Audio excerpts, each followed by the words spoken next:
West ইন্ডিজের বিপক্ষে সিরিজের প্রথম টেস্টে অ্যান্টিগায় শুক্রবার বল হাতে শুরুটা দারুণ করেছিল বাংলাদেশ।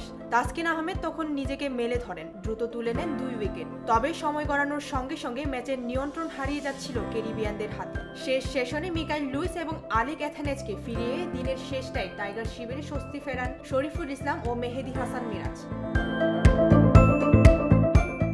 শুক্রবার টস হেরে শুরুতে ব্যাট করতে নেমে 5 উইকেট হারিয়ে 250 রান করে ওয়েস্ট ইন্ডিজ। শেষ দিকে বৃষ্টি এবং আলোক স্বল্পতার কারণে 84 ওভার হওয়ার পরই দিনের খেলা শেষ করেন আম্পায়াররা। টস জিতে বোলিংয়ে নেমে হাসান মাহমুদ শুরুটা ভালো করেন। অন্য প্রান্তে আরেক পেসার শরীফুল ইসলামও ঝলক দেখান। উইকেটে দেখা না পেলেও ওয়েস্ট ইন্ডিজের 2 ওপেনার কার্লোস ব্রাথওয়েট ও লুইসকে বেশ কয়েকবার পরাস্ত করেন বাংলাদেশের 2 পেসার। তাইজুলের বলে সহজ ক্যাচ নেন উইকেট রক্ষক লিটন।